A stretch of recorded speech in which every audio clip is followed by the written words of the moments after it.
మనమంతా కష్టపడి ప్రతి ఒక్కరం మనం ముందుకొచ్చి ఈ పార్టీ పేదల పార్టీ అంటారు. ఈ పేదల పార్టీని మనం ఈ వైఎస్ఆర్ పార్టీని గెలిపించడం వల్ల 10 మందికి మన నుంచి కూడా ఎంతో వంతు సహాయం రేపు పొద్దున ఇవ్వగలమనే నమ్మకం.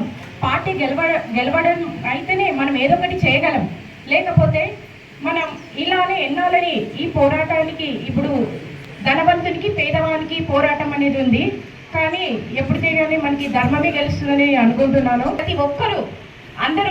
ప్రతి ఒక్కరు మనం ఎంతైతే అంత వీలుగా చేసుకొని మన కష్టాదాయంతో మనం ఎంతైనా మన కష్టపడి ఈ పోరాటాన్ని ఈ 3.5 years 4 years మనం కష్టపడి మనం పార్టీని గెలిపించుకుంటే మనం రేపొద్దున ముందుకు 10 మందికి ప్రతి ఒక్కరు మనం సహాయం చేయగలం.